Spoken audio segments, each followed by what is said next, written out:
Hello दोस्तों, स्वागत है आप सभी का सुबह आईएएस की आज की हमारी इस क्लास में। यह हमारी इंडियन पॉलिटी सीरीज की क्लास 6 है। पिछली कक्षा में हम सबने भारतीय संविधान के ऐतिहासिक विकास का विस्तृत अध्ययन किया था। हम अब उस महत्वपूर्ण चरण की शुरुआत करने जा रहे हैं जहां भारत का संविधान केवल एक विचार नहीं बल्कि वास्तविक रूप लेता है। आज से हम शुरू करने जा रहे हैं अपना जो है कि अध्याय 2। अध्याय 2, संविधान का निर्माण। संविधान का निर्माण। इस पूरे अध्याय में हम विस्तार से समझेंगे कि संविधान सभा का गठन कैसे हुआ, इसके सदस्यों का चुनाव किस प्रकार हुआ, संविधान सभा की प्रमुख समितियां कौन-कौन सी थी, संविधान निर्माण की पूरी प्रक्रिया क्या रही, संविधान बनने में कितना समय लगा, कितना व्यय हुआ, संविधान 26 जनवरी 1950 को ही क्यों लागू किया गया, संविधान सभा की प्रमुख आलोचनाएं क्या थी तथा भारतीय संविधान ने किन किन देशों से कौन कौन से महत्वपूर्ण प्रावधान ग्रहण किए। मुझे पूरा विश्वास है कि इस अध्याय के बाद संविधान निर्माण से संबंधित कोई भी प्रश्न आपके लिए कठिन नहीं रहेगा। अगर आप UPSC, UPPCS, BPSC, SSC, RO या किसी भी प्रतियोगी परीक्षा की तैयारी कर रहे हैं, तो यह अध्याय आपके लिए अत्यंत महत्वपूर्ण है। अगर वीडियो पसंद आए तो इसे लाइक जरूर करें, अपने दोस्तों के साथ शेयर करें और सुबह आईएएस एकेडमी को सब्सक्राइब जरूर करें। बेल आइकन अवश्य दबाएं ताकि हमारी आने वाली हर जो है कि महत्वपूर्ण क्लास आपको मिल सके। तो चलिए बिना टाइम वेस्ट करते हुए हम आज की अपनी क्लास शुरू करते हैं। भारतीय संविधान का निर्माण, अध्याय 2। तो अध्याय 2 के अंतर्गत सबसे पहले हम देखते हैं कि आखिर संविधान क्या है। संविधान क्या है जिसको बनाने में इतना समय लगा, इतनी प्रक्रियाएं आई और इतनी समितियां बनाई गई और एक लंबा समय लगा संविधान बनाने में। तो देखिए संविधान क्या है कि संविधान किसी भी देश का एक सर्वोच्च विधिक दस्तावेज होता है, सुप्रीम लॉ होता है। यह राज्य की शासन व्यवस्था, नागरिकों के अधिकार, सरकार की शक्तियों तथा उसके पारंपरिक संबंधों का निर्धारण करता है। यही जो है कि संविधान होता है।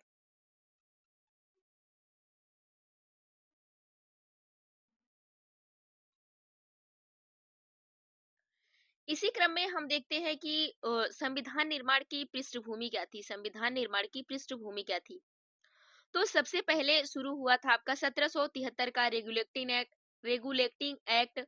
उसके बाद आपका आया 1858 का भारत शासन अधिनियम, 1919 का मार्ले मिंटो सुधार और 1909 का मार्ले मिंटो सुधार। उसके बाद 1919 का मॉन्टेग्यू चेम्सफोर्ड सुधार, 1935 का भारत शासन अधिनियम। उसके बाद आया आपका कैबिनेट मिशन योजना, फिर इसके बाद हुआ आपका संविधान सभा का गठन। कुछ इंपॉर्टेंट पॉइंट भी है यहाँ पे देखिए। तो मुख्य फैक्ट कौन कौन से हैं। तो यहाँ पर देखिए आप सब कि भारत का संविधान विश्व का सबसे बड़ा लिखित संविधान है। भारत का संविधान सबसे बड़ा लिखित संविधान है। यह 26 नवंबर 1949 को जो कि अंगीकृत एडॉप्ट हुआ था। यह 26 जनवरी 1950 से लागू हुआ, इन्फोर्स्ड हुआ। तो यह कुछ फैक्ट है, इसको आप याद रखिएगा। अब यहाँ पे भी कुछ एग्जाम बूस्टर पॉइंट हैं, तो देखिए आप ध्यान से। संविधान सभा का गठन कैबिनेट मिशन योजना 1946 के आधार पर हुआ था। भारतीय संविधान पर सबसे अधिक प्रभाव भारत शासन अधिनियम 1935 का माना जाता है। याद रखिए 1935 का अधिनियम 1946 में संविधान सभा का मांग की गई। 1949 में संविधान को अंगीकृत किया गया और 1950 में जाके संविधान बना आपका। तो इस तरीके से आप जो है कि याद रख सकते हैं।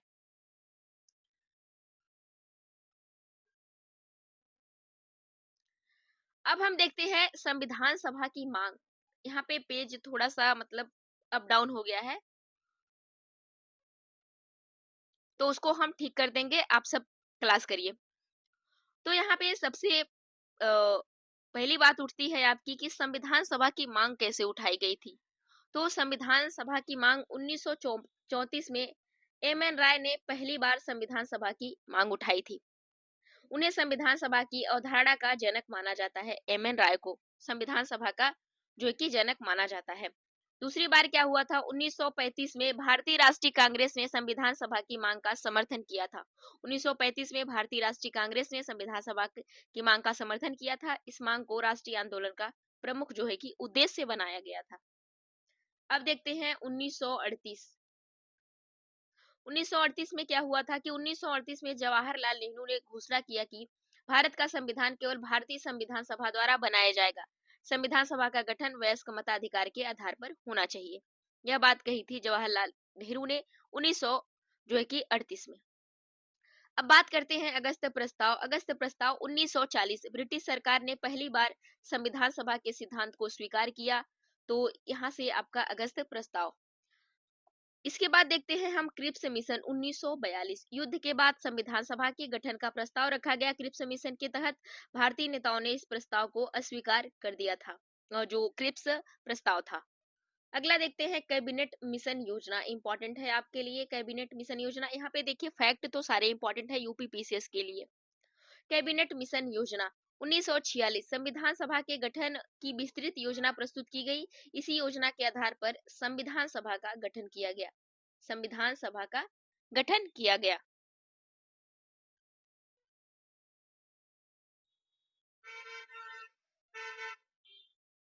कुछ यहाँ पे महत्वपूर्ण तथ्य दिए गए हैं, फैक्ट दिए गए हैं, उनको हम देख लेते हैं।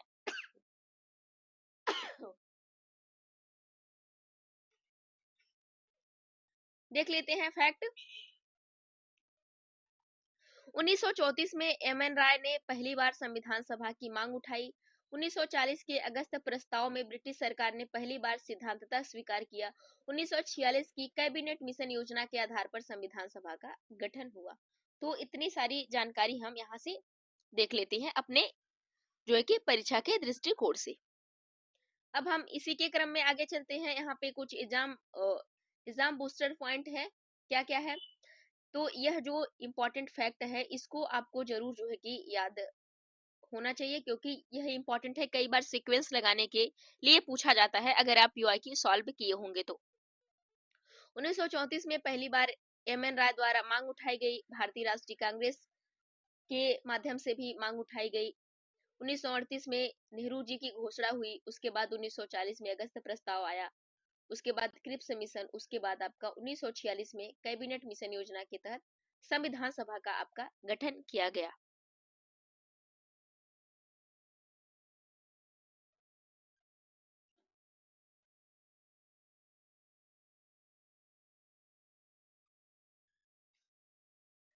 अब हम देखते हैं संविधान सभा की संरचना कैसी थी। संविधान सभा की संरचना कैसी थी। संविधान सभा में कौन कौन से लोग शामिल थे, कितने सदस्य थे, कौन से सदस्य कहां से बिलोंग करता था। तो देखिए यहाँ पे संविधान सभा की संरचना क्या थी। तो कैबिनेट मिशन योजना 1946 के तहत संविधान सभा के गठन का प्रस्ताव जो है कि प्रस्ताव किया गया, जैसा कि आप सब जानते हैं। और संविधान सभा की पहली बैठक हुई थी 9 दिसंबर 1946 को। यह डेट आपके लिए इंपॉर्टेंट है। 9 दिसंबर 1946 को संविधान सभा की पहली बैठक हुई थी।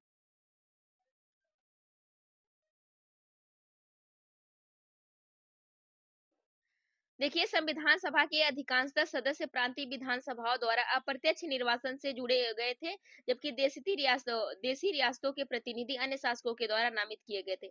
संविधान सभा की कुल निर्धारित सदस्य संख्या 389 थी। भारत के विभाजन के बाद घटकर 299 रह गई, जैसा कि आप सब जानते हैं। इसके कुछ मुख्य तथ्य देख लेते हैं, मुख्य फैक्ट देख लेते हैं अगर हम। तो संविधान सभा की कुल निर्धारित सदस्य संख्या 389 थी। ब्रिटिश भारतीय प्रांत एवं चीफ कमिश्नरी क्षेत्रों से थे 296 सदस्य। प्रांतीय प्रतिनिधि 292। चीफ कमिश्नर क्षेत्रों के प्रतिनिधि 4 थे। देशी रियासतों में से 93 थी। विभाजन के बाद कुल सदस्य बचे 299। प्रांतों से 229 और रियासतों से 70। तो इस तरीके से इंपॉर्टेंट फैक्ट है, ये आपको याद होने चाहिए। आप जितनी बार क्लास करेंगे, जितनी बार आप पीवाईक्यू सॉल्व करेंगे, जितनी बार आप घटना चक्र देखेंगे, आपका कॉन्सेप्ट धीरे धीरे क्लियर होता जाएगा और आपसे एग्जाम में किसी भी प्रकार की गलती नहीं होगी। इसके लिए यह है कि आप रेगुलर जो है कि प्रैक्टिस करते चलिए, क्लास नोट्स पढ़िए, पीवाईक्यू सॉल्व कीजिए, उसके बाद घटना चक्र देखिए, अपने नोट्स पढ़िए। तो चलिए आगे देखते हैं। संविधान सभा की संरचना विस्तार से हम समझते हैं, क्योंकि आपको 2-3 बार एक चीज बताई जा रही ताकि आपको क्लास में ही आधी चीजें याद हो जाएं और दोबारा अगर आप पढ़े तो आपको सारी चीजें याद हो जाएं। तो देखते हैं यहाँ पे एक डायग्राम के माध्यम से, फ्रेम के माध्यम से। तो यहाँ पे संविधान सभा की संरचना की बात करें हम विस्तार से, तो कुल निर्धारित सदस्य संख्या की बात करें तो 389 थी। ब्रिटिश भारतीय प्रांत एवं चीफ कमिश्नर क्षेत्रों से 296 सदस्य थे और देशी रियासतों से 93। वहीं पे हम देखते हैं 296 सदस्यों में से देखें तो प्रांतीय प्रतिनिधि थे 292 और चीफ कमिश्नर क्षेत्रों के प्रतिनिधि 4 थे। और यही विभाजन के बाद कुल सदस्य की बात करें तो 299 प्रांतों से 229 और रियासतों से 70। तो इस तरीके से जो है कि बांटा गया था। अब यहाँ पे कुछ बूस्टर पॉइंट है तो देख लेते हैं हम। संविधान सभा की पहली बैठक हुई थी 9 दिसंबर 1946 को। संविधान सभा की कुल निर्धारित सदस्य संख्या थी 389। ब्रिटिश प्रांत एवं चीफ कमिश्नर क्षेत्रों से 296 सदस्य थे, क्योंकि 292 प्रांतीय प्रतिनिधि थे, 4 चीफ कमिश्नर प्रतिनिधि थे। देशी रियासतें थी 93। विभाजन के बाद कुल सदस्य संख्या हो गई आपकी 299।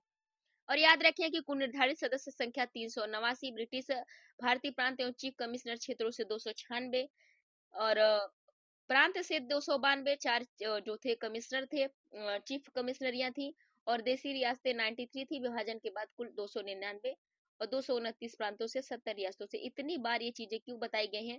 ताकि आपको याद हो जाए। चलिए अब देखते हैं अगला पॉइंट। अब यहाँ पे संविधान सभा की जो कार्य प्रणाली है हम उसको देखते हैं। अभी हमने संविधान सभा की जो है कि संरचना देखा। अब हम यहाँ पे देखते हैं संविधान सभा की कार्य प्रणाली। संविधान सभा की कार्य प्रणाली की बात करें तो प्रथम बैठक हुई थी 9 दिसंबर 1946 को। संविधान सभा की पहली बैठक हुई थी। डॉक्टर संचिदानंद सिन्हा को अस्थायी जो है कि अध्यक्ष बनाया गया था। डॉक्टर संचिदानंद सिन्हा को अस्थायी अध्यक्ष बनाया गया था। अस्थायी अध्यक्ष की बात करें तो 11 दिसंबर 1946 को डॉक्टर राजेंद्र प्रसाद संविधान सभा के अस्थायी अध्यक्ष चुने गए। एच.सी. मुखर्जी उपाध्यक्ष बने। तो यह जो बैठक हुई थी 11 दिसंबर 1946 को, इसमें डॉक्टर राजेंद्र प्रसाद को संविधान सभा के अस्थायी अध्यक्ष के रूप में चुना गया। एच.सी. मुखर्जी यहाँ पे उपाध्यक्ष थे। अब हम आगे बात करते हैं उद्देश्य प्रस्ताव। देखिए यहाँ पे हम उद्देश्य प्रस्ताव को देखते हैं। उद्देश्य प्रस्ताव 13 दिसंबर 1946 को जवाहरलाल नेहरू ने उद्देश्य प्रस्ताव प्रस्तुत किया। 22 जनवरी 1947 को इसे संविधान सभा ने स्वीकार कर लिया। और समितियों के गठन की बात करें तो संविधान निर्माण के लिए 22 प्रमुख समितियां थी, अनेक उप समितियां बनाई गई थी। सबसे महत्वपूर्ण समिति थी प्रारूप समिति, जिसे हम ड्राफ्टिंग कमेटी कहते हैं। प्रारूप समिति की बात करें तो प्रारूप समिति का गठन जो कि किया गया था, प्रारूप समिति की बात करें तो 29 अगस्त 1947 को प्रारूप समिति का गठन किया गया था। डॉक्टर भीमराव अंबेडकर इसके अध्यक्ष थे। अब हम संविधान निर्माण की बात करें तो संविधान निर्माण को देखो तो कितना समय लगा। तो संविधान बनाने में 2 वर्ष 11 माह 18 दिन लग गए। कुल 11 सत्र आयोजित हुए थे संविधान बनाने के लिए। और यही हम जो है कि अगर फैक्ट की बात करें, एग्जाम बूस्टर पॉइंट की बात करें तो 9 दिसंबर 1946 को आपकी पहली बैठक हुई। 11 दिसंबर 1946 को डॉक्टर राजेंद्र प्रसाद को अस्थायी अध्यक्ष बनाया गया। 13 दिसंबर 1900 जो है कि 46 को आपका उद्देश्य प्रस्ताव देखा जाता है। उसके बाद देखते हैं हम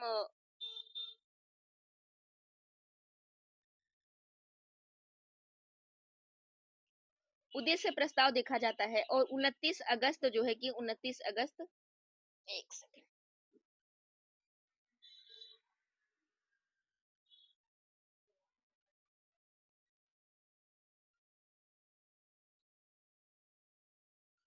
29 अगस्त 1947 को प्रारूप समिति का गठन किया गया। 26 नवंबर 1949 को अंगीकृत किया गया और 26 जनवरी 1950 को संविधान जो है कि आपका लागू हो गया। तो इस तरीके से कुछ जो है कि एग्जाम बूस्टर पॉइंट है, इनको याद करते चलिए। अब यहाँ पर भी वही जो है कि फैक्ट दिया गया है। फैक्ट 2-3 बार आपको मिलेगा, इससे आपको घबराने की बात नहीं है, क्योंकि आप जितनी बार उसको देखेंगे उतनी बार जो है कि पढ़ेंगे, उतने बार आपके दिमाग में जो है कि चीजें चलेंगी और आपको याद हो जाएगा धीरे धीरे। तो चलिए देखते हैं कि 9 दिसंबर 1946 को पहली बैठक हुई थी। 11 दिसंबर 1946 को डॉक्टर राजेंद्र प्रसाद को अस्थायी अध्यक्ष बनाया गया था।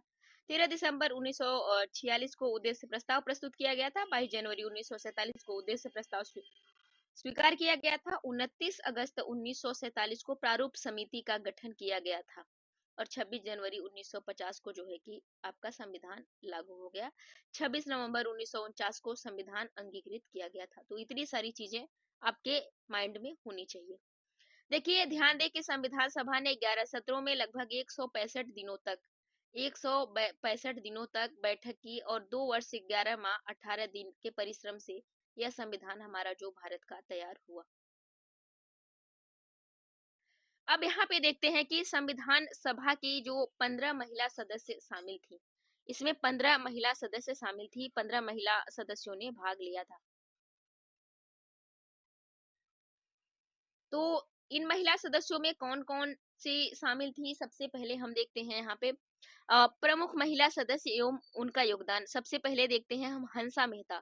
हंसा मेहता मौलिक अधिकारों तथा महिलाओं की समानता से जुड़े विचार विमर्श में महत्वपूर्ण योगदान दिया था और महिला शिक्षा अधिकारों में प्रबल समर्थक थी। दूसरे नंबर पर देखते हैं दुर्गाबाई देशमुख।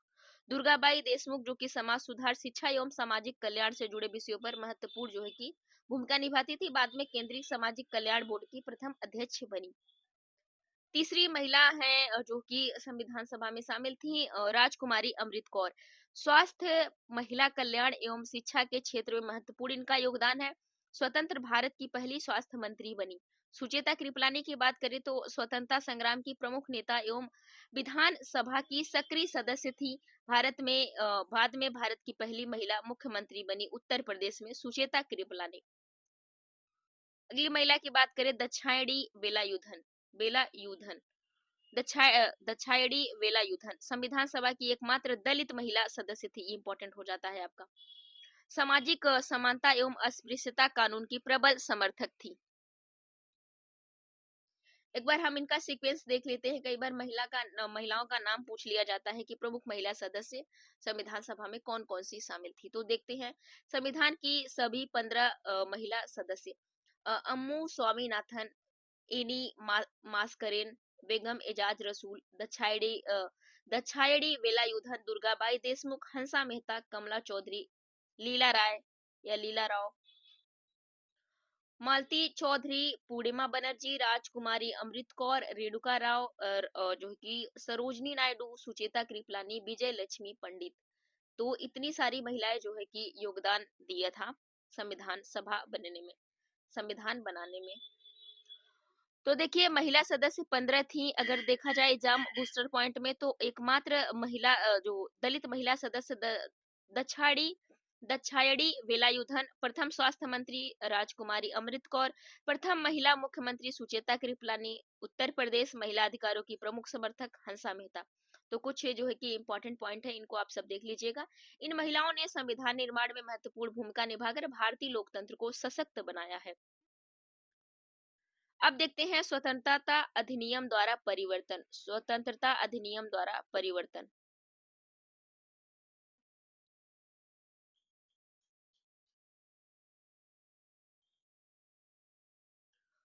स्वतंत्रता अधिनियम द्वारा परिवर्तन, क्या क्या परिवर्तन किया गया था, किस तरीके से? तो सबसे पहले देखते हैं माउंट बेटन योजना। 3 जून 1947, 3 जून 1947 को माउंट बेटन योजना की घोषणा की गई। इसके अनुसार भारत का विभाजन कर भारत एवं पाकिस्तान को 2 अधिराज्यों डोमिनियंस का गठन किया गया। अब बात करते हैं भारतीय स्वतंत्रता अधिनियम 1947 की। भारतीय स्वतंत्रता अधिनियम 1947, ब्रिटिश संसद ने 18 जुलाई 1947 को भारतीय स्वतंत्रता अधिनियम पारित किया।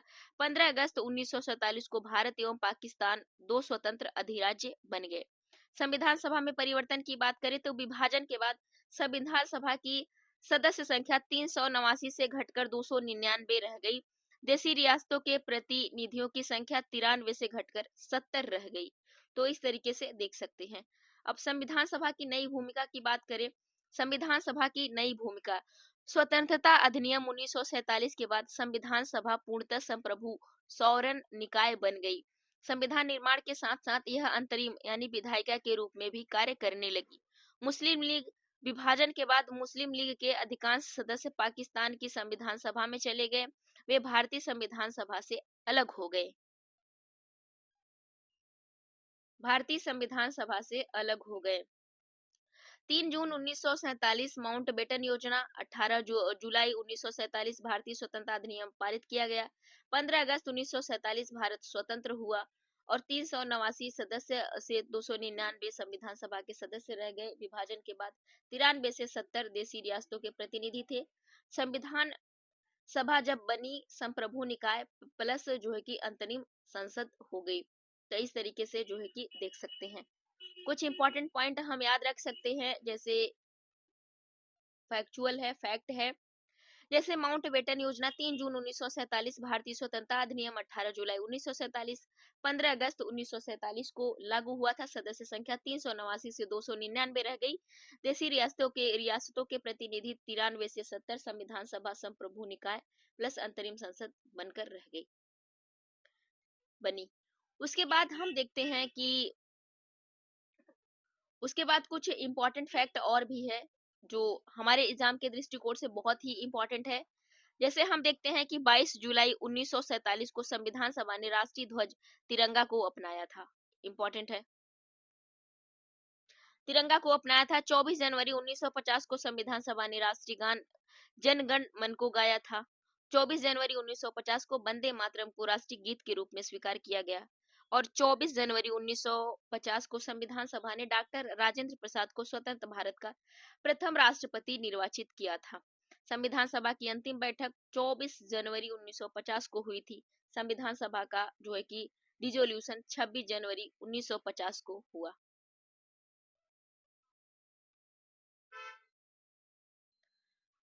अब आगे देखते हैं। भारतीय संविधान के निर्माण में 60 देशों के संविधानों का अध्ययन किया गया था। देशों के संविधानों का अध्ययन किया गया था भारत के संविधान के निर्माण में। संविधान के प्रारूप ड्राफ्ट कॉन्स्टिट्यूशन पर 114 दिनों तक विचार विमर्श किया गया था। संविधान के निर्माण पर लगभग 64 लाख रुपए का व्यय हुआ था।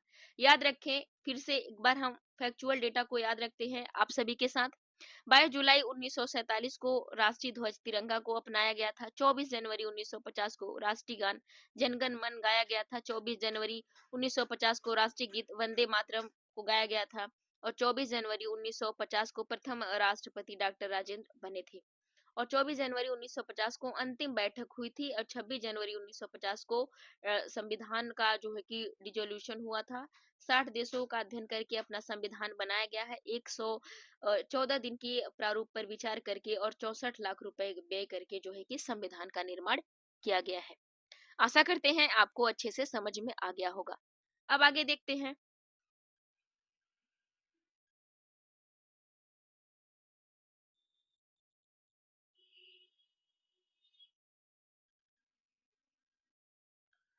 अब इम्पोर्टेंट पॉइंट है जहां से हर साल क्वेश्चन पूछा जाता है। वेरी इंपॉर्टेंट पॉइंट चल रहा है हमारा, क्योंकि हम अब देखने जा रहे हैं संविधान सभा की समितियों के बारे में। कौन कौन सी समितियां थी और इनके अध्यक्ष कौन थे। तो देखते हैं हम संविधान सभा की समितियों को ध्यान से। तो संविधान निर्माण का कार्य सुचारू रूप से संपन्न कराने के लिए संविधान सभा ने 22 समितियों तथा अनेक उप समितियों का गठन किया था। इन समितियों में से 8 प्रमुख समितियां तथा 14 गौड़ समितियां थी। 8 प्रमुख समितियां थी और 14 जो है कि माइनर समितियां थी और विभिन्न विषयों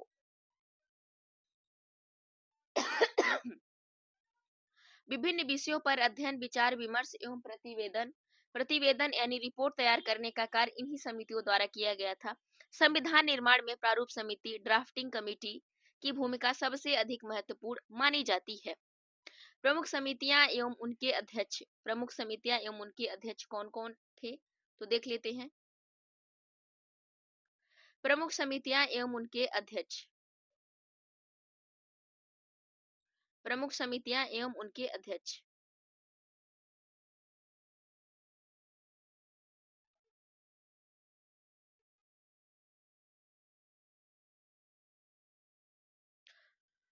तो समिति का नाम देखिए, यहाँ पे अध्यक्ष देखते हैं। प्रारूप समिति डॉक्टर भीमराव अंबेडकर अध्यक्ष थे। संघ शक्ति समिति के अध्यक्ष जवाहरलाल नेहरू थे। संघ संविधान समिति के अध्यक्ष जवाहरलाल नेहरू। प्रांतीय संविधान समिति के अध्यक्ष सरदार वल्लभ भाई पटेल सलाहकार समिति के अध्यक्ष, मौलिक अधिकार अल्पसंख्यक एवं जनजातीय क्षेत्र सरकार सरदार वल्लभ भाई पटेल नियम समिति को देते डॉक्टर राजेंद्र प्रसाद, संचालन समिति डॉक्टर राजेंद्र प्रसाद, वित्त एवं कर्मचारी समिति के अध्यक्ष जो थे वह थे आपके वह थे डॉक्टर राजेंद्र प्रसाद। तो नियम समिति, संचालन समिति, वित्त समिति तीनों के जो है कि अध्यक्ष डॉक्टर राजेंद्र प्रसाद को माना जाता है। और यहाँ पे कुछ इंपॉर्टेंट जो है कि बूस्टर पॉइंट देख लेते हैं, एग्जाम बूस्टर पॉइंट।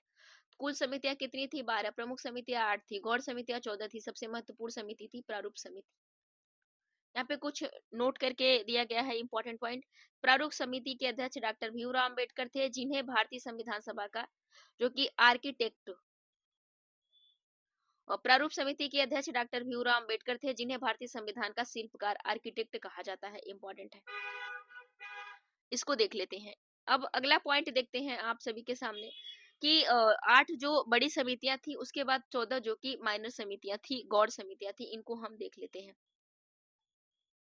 माइनर समितियों की बात करें, संविधान की 14 छोटी समितियां थी, उनकी जो है कि सूची देखी जाती है। संविधान सभा ने अपने विशाल कार्य को सुचारू रूप से संपन्न कराने के लिए विभिन्न विषयों पर 14 छोटी समितियां गठित की। जैसे सबसे पहले आप सबके सामने है वित्त एवं कर्मचारी समिति, यानी फाइनेंस एंड स्टाफ कमिटी। इसके अध्यक्ष डॉक्टर राजेंद्र प्रसाद थे। प्रत्यय पत्र क्रेडेंशियल्स समिति, क्रेडेंशियल्स समिति की बात करें तो अल्लादी कृष्ण स्वामी अय्यर। तीसरी समिति जो है आप सभी के सामने सदन समिति, house house committee. House committee की बात करें तो इसके अध्यक्ष है बी वल्लभी सीतारमैया। कार्य संचालन समिति, ऑर्डर बिजनेस कमिटी डॉक्टर के एम मुंशी, राष्ट्रीय ध्वज संबंधी तदर्थ समिति डॉक्टर राजेंद्र प्रसाद, संविधान सभा के कार्यों संबंधी समिति तो committee on the function of the constituent assembly, BG GB Mavalankar. सर्वोच्च न्यायालय के लिए तदर्थ समिति की बात करें तो यश वरदाचारी ये सभा के सदस्य नहीं थे। मुख्य आयुक्तों के प्रांतों के लिए समिति पट्टाभी सीतारमैया। संघीय संविधान के वित्तीय प्रावधानों के संबंधी विशेषज्ञ समिति तो नलिनी रंजन सरकार, ये सभा के सदस्य नहीं थे। अब हम आगे देखते हैं यस्केदार, भाषाई प्रांत आयोग यस्केदार, तो लिंग्विस्टिक प्रोविंस कमीशन, ये संविधान सभा के सदस्य नहीं थे। प्रारूप संविधान की जांच के लिए विशेष समिति का गठन किया गया था, जवाहरलाल नेहरू। पिछली सूची में इसे जो है कि उसमें क्या कहा गया था कि इसके अध्यक्ष जो है कि जवाहरलाल नेहरू थे। और हम देखते हैं प्रेस दीर्घा समिति, तो उषानाथ सेन। नागरिकता पर तदर्थ समिति यश वरदाचारी। दीर्घकालीन समिति नियम प्रक्रिया समिति के अध्यक्ष जो थे डॉक्टर राजेंद्र प्रसाद। तो यश वरदाचारी, नलिनी रंजन सरकार और यश केदार समिति अध्यक्ष तो थे, लेकिन ये लोग संविधान सभा के सदस्य नहीं थे। अध्यक्ष तो बनाए गए, लेकिन ये संविधान सभा के सदस्य नहीं थी, सदस्यों में इनका नाम शामिल नहीं था। अब इसी के क्रम में जितनी सारी समितियां बनाई गई थी, उसमें सबसे इंपॉर्टेंट समिति थी, जो हमारे लिए सबसे इंपॉर्टेंट समिति, ड्राफ्टिंग कमिटी। ड्राफ्टिंग कमिटी प्रारूप समिति, ड्राफ्टिंग कमिटी प्रारूप समिति। संविधान सभा ने विभिन्न समितियों की रिपोर्टों तथा अपने द्वारा पारित प्रस्तावों के आधार पर संविधान का प्रारूप, ड्राफ्ट कॉन्स्टिट्यूशन तैयार करने के लिए प्रारूप समिति का गठन किया था। गठन की बात करें तो गठन की तिथि 29 अगस्त 1947। गठन का आधार था संविधान सभा का प्रस्ताव। डॉक्टर भीमराव जी अंबेडकर इसके अध्यक्ष थे और प्रारंभिक सदस्य थे 7 इसमें 29 अगस्त 1947 को। और इसमें क्या था कि कौन कौन से सदस्य थे 7, जैसे डॉक्टर बी आर अम्बेडकर अध्यक्ष थे, गोपाल स्वामी अयंगर जो थे, अल्लादी कृष्ण स्वामी अयंगर थे, के एम मुंशी शामिल थे, सैयद मोहम्मद सादुल्ला, बी एल मीटर और डीपी खेतान, इतने जो है कि प्रारूप समिति के प्रारंभिक सदस्य थे, जो कि 7 लोग थे। सदस्यों में परिवर्तन किया गया था। क्यों परिवर्तन किया गया था? क्योंकि बी एल मित्र ने स्वास्थ्य के कारण से इस समिति से त्यागपत्र दे दिया था। उनके स्थान पर एन माधव राव को सदस्य बनाया गया था। वहीं पर एक सदस्य और थे, डीपी खेतान का निधन हो गया, उनके स्थान पर टीटी कृष्णामाचारी को सदस्य बनाया गया। तो ये कुछ जो है कि इंपॉर्टेंट पॉइंट है, इनको याद रखिएगा आप सब। अंतिम कार्यरत सदस्य की बात करें तो अंतिम कौन कार्यरत सदस्य शामिल थे? तो परिवर्तन के बाद प्रारूप समिति के अंतिम सदस्य कौन-कौन से थे? डॉक्टर भीमराव अंबेडकर अध्यक्ष थे, एन गोपाल स्वामी अयंगर, लादी कृष्ण स्वामी अयंगर, के एम मुंशी सैयद मोहम्मद सादुल्ला, एन माधवराव और टीटी कृष्णामाचारी, जो उसके बाद परिवर्तन किया गया 2 सदस्यों को। उसके बाद ये 7 लोग निकल कर आते हैं सदस्य के रूप में। इन्हीं सदस्यों ने संविधान का प्रारूप तैयार किया, इसे संविधान सभा के समक्ष प्रस्तुत किया।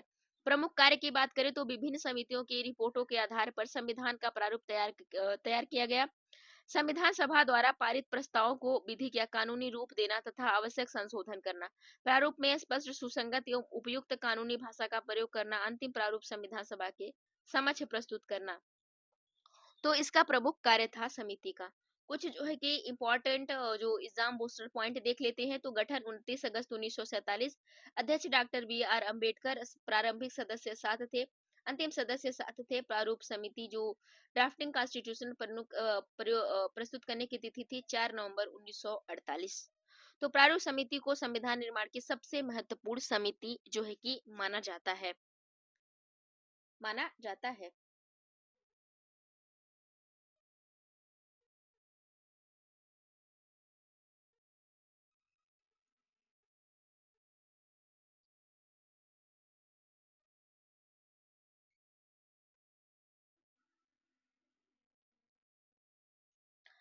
जाता है। तो दोस्तों, आज की क्लास हम यहीं पर समाप्त करते हैं। आज हमने भारतीय संविधान के निर्माण से जुड़े महत्वपूर्ण बिंदुओं को विस्तार से समझा। उम्मीद है कि आज का पूरा कॉन्सेप्ट आपको अच्छी तरह से समझ में आया होगा।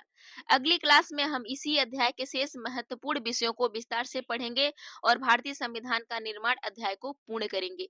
इसीलिए अगली क्लास बिल्कुल मिस मत करिए। अगर आपको आज की क्लास पसंद आई हो, तो कुछ नया सीखने को मिला हो, तो वीडियो को लाइक जरूर करें, अपने दोस्तों के साथ शेयर करें और सुबह आईएएस को सब्सक्राइब जरूर करें और बेल आइकन जरूर दबाएं, ताकि हमारी आने वाली हर क्लास का नोटिफिकेशन आपको सबसे पहले मिले। धन्यवाद, मिलते हैं अगली क्लास में। तब तक के लिए जय हिंद, जय भारत।